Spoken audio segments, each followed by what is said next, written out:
Hello and welcome to today's podcast. I'm Susan Guthrie, your host, and this show is for those of you who are in that space that I call relationship limbo, which comes before divorce limbo. So I'm so excited to be here in person. For those of you who are watching us on YouTube, we are here in person in California with my friend, coach, fellow podcaster, relationship whisperer, Kate Anthony. Hi, Kate. Hi, Susan. I love that. Relationship whisperer. Well, you really are. I mean, and we'll talk about this in this episode, but one of the things that I love about your program, this Should I Stay or Should I Go program, is that you are not predestined to believe that everyone needs to end their relationship. Oh my God, no. Right? Thank you for saying that. Yeah. I am not. And that's a huge misconception. Yes. I think even my friends are like, I can't talk to Kate about my marriage because she's going to tell me to get divorced. I'm like, no. Well, try being a divorce attorney. Right. Trust me, right? So I'm used to that. Most people find out what I do for a living, make the sign of the cross and back away. So I got it. Like, ooh. Yeah. But your space in that, I always do call it relationship limbo. By the time they get to me, yes, the divorce attorney, yeah, they've been living in relationship limbo for years. So that's why I think this topic is so important. But let me tell people a little bit about you. For those of you who have not heard Kate on my prior podcast, Breaking Free, a Modern Divorce podcast, where she had the #1 episode of all time that we ever had, or her own podcast. Kate has one of my very favorite podcasts, the critically acclaimed The Divorce Survival Guide podcast.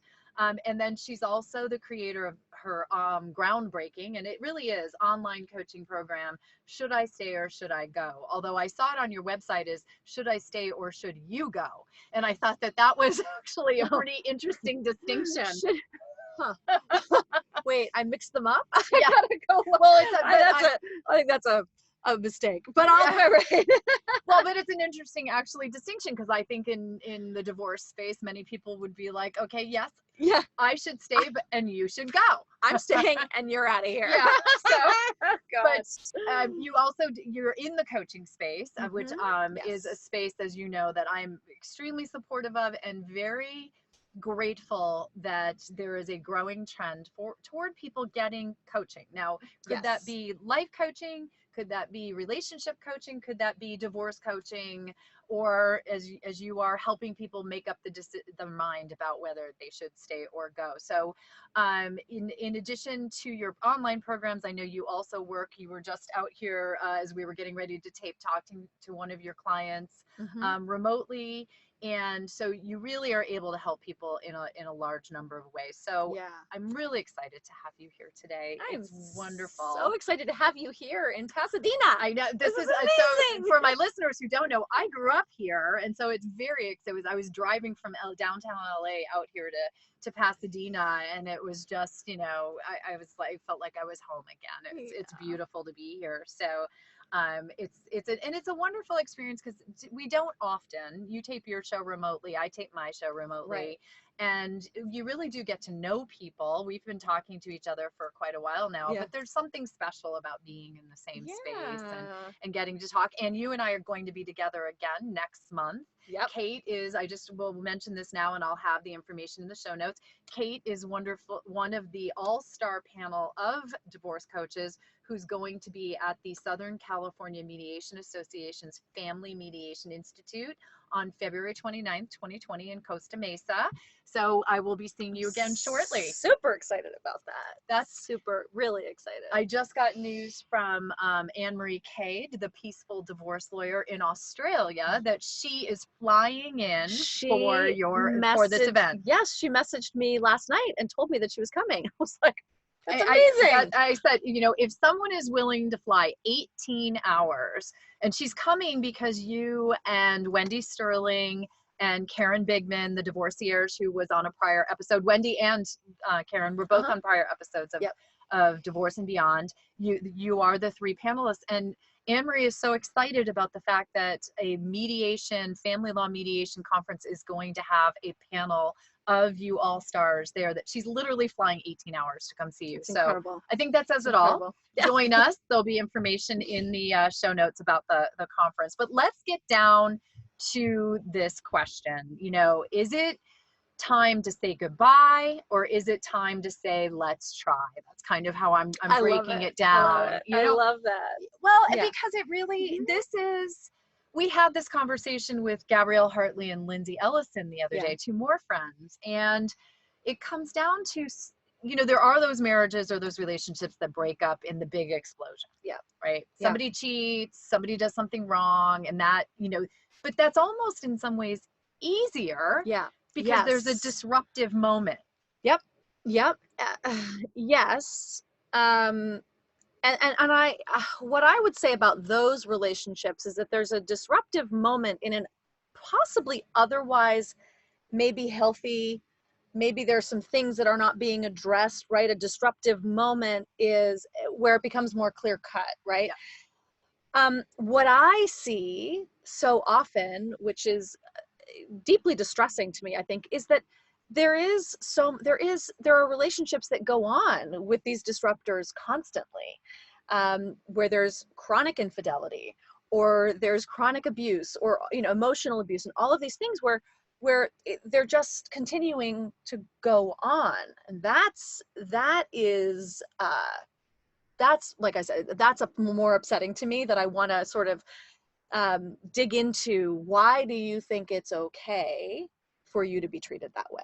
Why do you accept that? Why are you continuing to put yourself in the line of fire? Yeah. You know, I was sort of like tangenting off, but really, and, you know, and then there are people who are like, well, he's a really nice guy. He's fine. The worst word who in this world ever wants to be described as fine, but you know, he's that fine. I just don't really feel that spark, or I'm not in love with him anymore. Yeah. Or, you know, and here's the thing, all of this needs to be gotten underneath, right? Because there are many women that I talk to, or in my Facebook group, who'll say, like, he's a really nice guy, and then they'll tell a story, or we'll sort of get into a little more deeply, and I'll say, I'm thinking maybe we need to redefine what a nice guy is, because what you're actually describing is actually not okay, and not very nice. Could be abusive, could be just, you know, some covert, like, that's not nice. Yeah. You know? So there's always more digging and pulling apart to be done in these situations. It's one of those things too, if you're asking the question, there's some reason why, you know, should I stay or should I go? Then there's a reason. You know, and one of the things that I see as a divorce attorney is that so often clients will stay in the relationship way beyond its expiration date. Yeah. Because it's not that bad. But then that almost is a setup for something really bad to happen down the road. It's usually adultery or cheating, because I think people in a relationship that's not satisfying are, and I don't mean just sexually, but you know, people will eventually find something else. And what you've just set up is the worst possible way to end your marriage. By cheating. So absolutely. That's, I think, why your program is for everyone out there who's listening to be thinking about this. Like, get in there and either fix what's wrong or get out and make that decision. And that's why what I think you're doing is revolutionary and so helpful. Yeah. And then that goes back to what we said earlier. You're not just there to help people exit the relationship. Nope. You also help people fix the relationship or delve into what's wrong and how much that might happen. And also, I'm there to help them grow. The way that we do this is by, you know, we're not looking at the other person in my program. I mean, there's a couple of modules where we are looking at the other person, but really we're looking at you. Yeah. We're looking at your internal, my program is broken into 3 parts. There's the internal stuff, right? Your makeup. What are your values? Who are you? Yeah. And so many of us don't know. we actually don't know. I'm a mom, I'm a wife, Right. I'm a lawyer, Mm-hmm. I'm a coach, Right. But Exactly.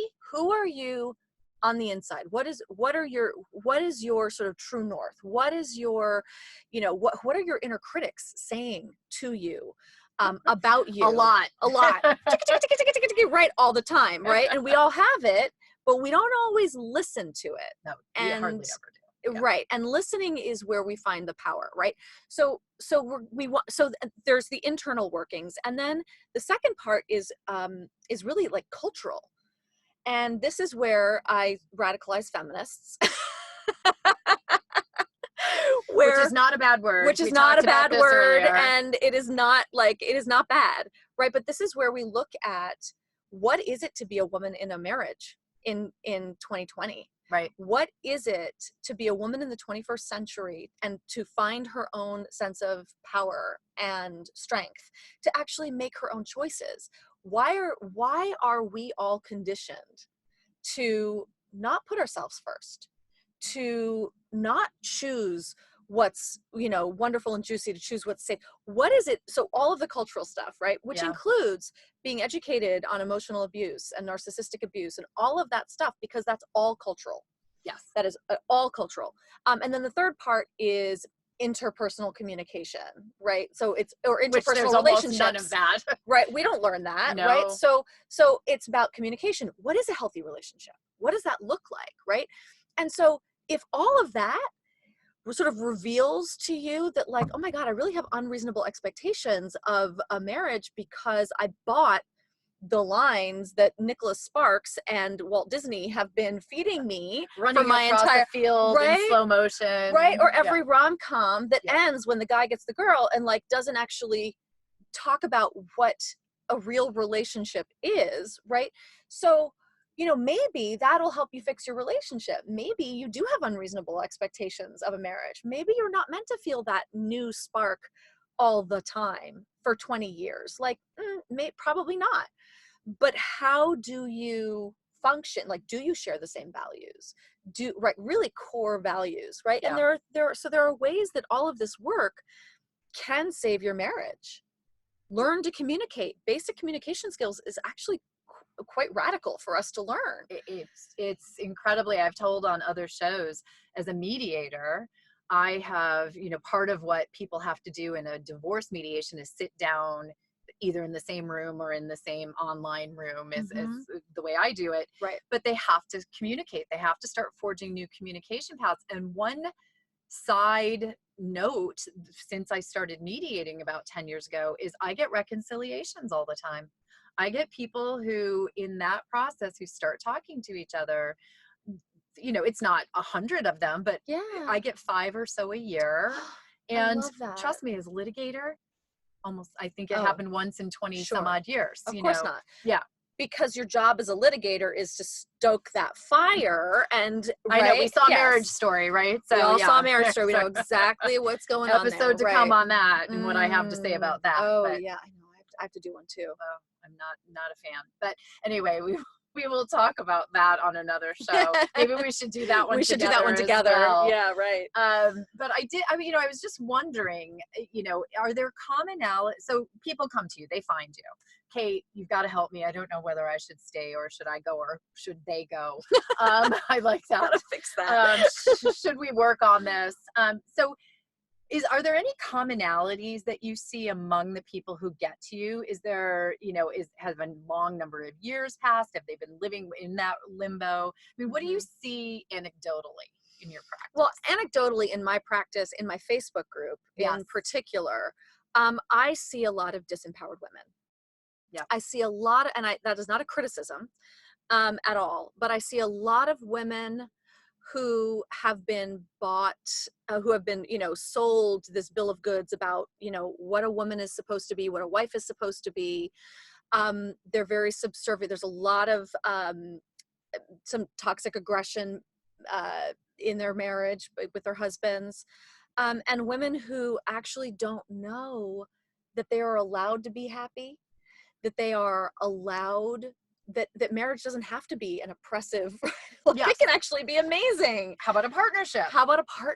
Yep. And so many of us, we don't know how to create partnerships. Yes. We're choosing from a broken place. We have to heal the broken places in us in order to make the right choices moving forward today and in the future. And this is why the divorce rate for second and third marriages is so much higher than for first marriages, because we're not doing that work. We're just changing out the partner. Yeah.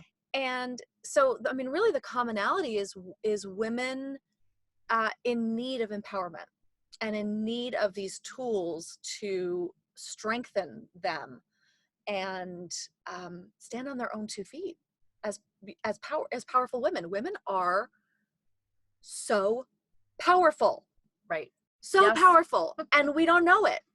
And, you know, I think the more disempowered we are, probably the more powerful we are, because the more we disrupt the status quo and the more we need to be put in our place. Yes. By disruptors are not always very popular in society. No, so they are not. Yeah, especially, you know, especially when we are bucking the norms, Yes. when we are, and there's still, you know, and I think this is a lot of where the stigma of divorce grows out of, is that it's, you know, it's still very much in our society perceived as a failure, as a moral, you know, failing to live up to society's expectations. What's wrong with you? You couldn't make your marriage work. Right. And it was interesting. I was just interviewing Dea Carr, and we were talking about being able to find that space within where you can look at the relationship, the marriage, when it ends, as it was what it was. It was what I needed, or it fulfilled something at the time, but it's no longer what I need. Yep. And that doesn't need to be bad. Oh, it's great. Exactly. I mean, every relationship is a learning and growth opportunity, right? And so my ex-husband, you know, we had I always say that we had the most awful most awful marriage ever, right? Yes. And the most Great phenomenal divorce. We had a fantastic divorce. And we are great friends. I know, it's weird. It's weird. Our mediators were like, why are you guys laughing? Why are we having so much fun? Yeah. But we really did. And, you know, our relationship now is a testament to how that is true, that we were both learning and growth opportunities for each other. I do not consider my marriage to have been a failure. We produced a fantastic kid who we lovingly co-parent together. And as far as I'm concerned, that is a win. It is also a win that neither one of us is continuing to live in a marriage that was miserable for both of us. Yeah. You know, and that was one of the defining moments for me when I finally decided to go, was that I recognized that we brought out the worst in each other, and that neither one of us was happy. And that while I was sort of, you know, I could say I'm the victim of emotional abuse and all of that, which I was, at the end of the day, I was also keeping him from being with someone that he actually wanted to be with. He didn't want to be with me, right? I say that all the time. You are not going to find the person that you were meant to be with if you're with the person you're not meant to be with. Exactly. Or if you do, that's going to be that's that adultery thing we were talking about earlier. Right, then there's a whole other set of complications. Right, exactly. Yes. You know, and I noticed, I was reading, you know, through your materials again last night, and it just refreshed my memory. You and your ex, you went through group couples therapy, individual couples therapy. You each had your own separate therapists, and you were both longtime members of 12-step programs. You guys like gave it every shot. It was a lot of work being done. but I wonder, I'd love your perspective. Do you feel like the fact that you did try everything, then when you pulled the plug, I'll call it, or decided it was time to go, did that help you? 100%. Right? 100%. Everything that we did to try to save our marriage that did not work went to save our divorce. That's like, there's the quote, people. I mean, that's amazing. Literally, because we were able to communicate so well that our mediators were like, wait, what? How are you able to do this? And it was like, well, and my ex even said it. He goes, man, we tried so hard to save our marriage. By God, we're going to save this divorce. And we did. I mean, that's such an incredible statement. And I am the mediator who's usually sitting there in the room. Yeah. having to step outside my role as a mediator and step into my role as a referee. Like, Yeah. okay, let's all just, calm down and take a moment. And a lot of what I do is try to help people forge new communication paths. So having this unicorn couple come in who already know how to communicate, I know you two must have been an utter shock for your We really mediators. were. We really, really were. And they still talk about it. And they, I wonder if they'll be at the conference. It'll be really funny. Well, you'll have to introduce me. I will. I mean, they really, really do. And it was a shock, and it was everything. It was everything. And not only that, but we also were able to put our marriage to rest, knowing we had tried everything, knowing we really had. Yes. There was never a like, what if we, or, oh God, we never, like, no. And that's actually a very important point. My current husband had been married before we met, and I was married before we met. And so friends, they know I'm a divorce attorney, but my husband also gets people who are in relationship issues, knowing he was divorced, knowing he's married to a divorce attorney. He gets people asking him questions. Mm-hmm. And he once told me his advice to everyone, if they ask about, should I get divorced? He's like, do everything you can to try and save the relationship.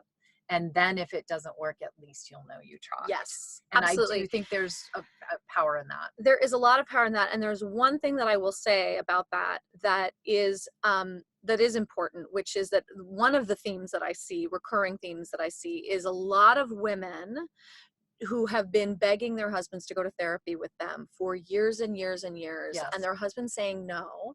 And then when they finally say, well, I can't, then I'm done, then they're like, oh, wait. Oh, wait. And it's too late. At that point, it's too late. Right. So if anyone is asking you to go to therapy, it's because there's a problem now. And that when it's too late, it's going to be too late. Yes. So if anyone is asking you to go to therapy, go. Yeah. Go.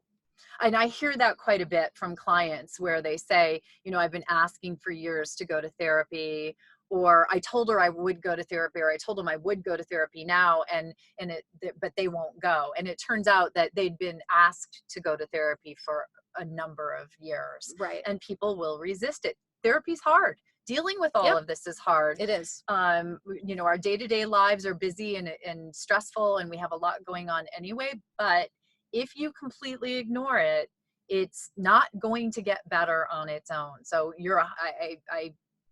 I would stress what you just said. If someone is asking you to go to therapy, there's a gift in that. Mm-hmm. They're telling you a few things, right? There's communication in that. Yep. They're telling you something's wrong. Yeah. And they're telling you they're willing to try and fix it. Yes. So that's a gift. Yes, absolutely. Exactly. And meet them on the playing field and go. And if it doesn't work?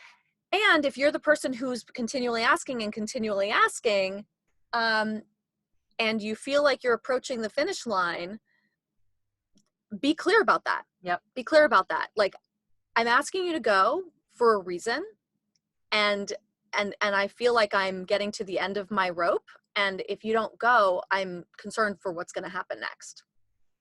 Be honest about it. Yeah. And if they still don't go, then there's nothing you can do.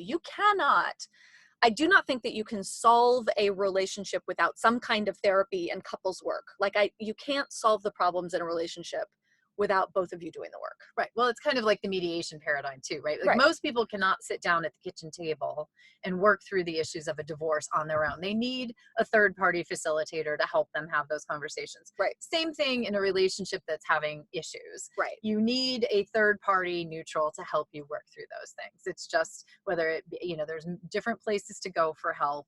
But you can't make the other person go. Nope. The only person you can control is yourself. And so, going and talking to someone like you, getting some insight into what's working for you and what's not working for you, and what you might be able to do to try and help that, because the power lies with you ultimately. Yep, absolutely. So many people will say, well, he won't go to therapy, or she wouldn't work on it with me. Well, you stayed and you're not doing anything. Right. Exactly. They come to you, you talk to them, and they decide it's time to go. Mm-hmm. That's the decision. So you don't just set them off out the door and tell them, Oh, no. no. No, right. Then they have to have the most difficult conversation of their lives, Yes. right? I mean, that, and do it in a way, I mean, I talk about this all the time. I just actually wrote an article for Thrive Global about, there are right ways to tell your spouse that you want a divorce, and there are wrong ways to do that. Interesting. I want to read that. Yeah. Well, because how you start your divorce has a lot to do with how it's going to go and how you're going to co-parent after. So yes, what absolutely. are a few tips you give your clients when they come to the realization? Well, for having this conversation, what I have them do, I actually have a whole thing, a whole sort of worksheet and audios and stuff about this. But what I have them do is decide sort of what their narrative is, and make sure they stick to it. In that first conversation, the first conversation should be about one thing and one thing only, which is imparting this piece of information. Yeah. The first conversation is not where you figure out who's going to live somewhere else and who gets what and what's going to happen to the children. Like, the first conversation is because you have to also remember that probably you are prepared for this. The other person is not prepared. This is a shock. And they're going to want to fight. They're going to right. And so you want to just continue to come back to your narrative. I know you're angry. I know you're upset. We have a lot of things that we have to work through, and that we're going to have to figure out. Now's not the time. Now I just want to make sure that we're come to a clear understanding that this marriage is over, and I want you to know that it is my commitment that we do this in the best way possible in service of our children. I love that. Right. And, like, by the way, who says no to that? I mean, many people in their actions later on will say no, but when you make that the priority of the first conversation, like, this isn't working anymore. Our marriage is over. I want a divorce, and I want for us to commit to doing this in the best way possible in service of our children. And then he goes like, well, if you wanted to know what was best for our children, if you really committed to what's best for our children, you wouldn't be leaving anyway. I know this is really hard. I know it's a lot for you to process. And I really, I want to give you as much time as you need to be able to process this information. I often say that this conversation is like having a conversation with a tantruming toddler, right? Yeah. And not to be, condescending to your spouse, but really it's like when your toddler is throwing a temper tantrum and they don't want to put on their shoes and they don't want to go to store, but you still have to go to the store, right? You empathize, right? We're all taught in nonviolent communication, right? I know that you're really frustrated and you want to keep playing with your toy, and it's time to put your shoes on and we need to go to the store. And I know it's hard. I know transitions are really hard for you, and I know you want to play with your toy, and we can come back to your toy later. And right now we really have to go to the store, right? And like, you just keep coming back to the point, which is we have to go to the store. And that's exactly what the framework of this conversation is. I know that you're upset. You use empathy, you use gratitude. I am so grateful for the fact that we, have the resources that we have, that we're going to be able to do this well. Or I'm so grateful to you for being the kind of father that you are. And I know this is really hard, and I know we worked so hard on this, and I can no longer continue in this marriage. Right. And it's a rinse and repeat. Yes. And he's going to be like, well, what about the house? And what about this? And what about this? And we have a lot of decisions to make. I know we have a lot of decisions to make, and I trust that we're going to be able to do those really well together when we're not in the heat of these emotions. So let's just take the time to process this from an emotional standpoint. Right. And we can make all those decisions later on. And you can. I mean, right. There are a myriad of ways. And I think, in that, what I hear and what struck me and what you just said is, we talked earlier about trying everything that you possibly can to fix the marriage or fix the communication or fix the issues. And then if that doesn't work, at least you tried. Here, in this particular instance, following what you just said, starting this process of unraveling, of reforming your family in a respectful and kind manner as best you can. You also, in doing that, are always going to know that you tried to start it on the best footing possible. Whether or not that's how it plays out, sometimes you don't have the control over how the other person, you know, handles and processes the information, but so important to start it on that footing and try to stay on that footing. And I have had clients whose spouses have no, you know, personal development experience. They've never been in therapy. They have no communication skills. One of them, he packed up his first marriage. He left by packing up in the middle of the night. And she was able to control the narrative so much that he didn't have anywhere to go. Like, he kept wanting to lash out and be mad and stomp and hate her and all of that. And she just didn't let him.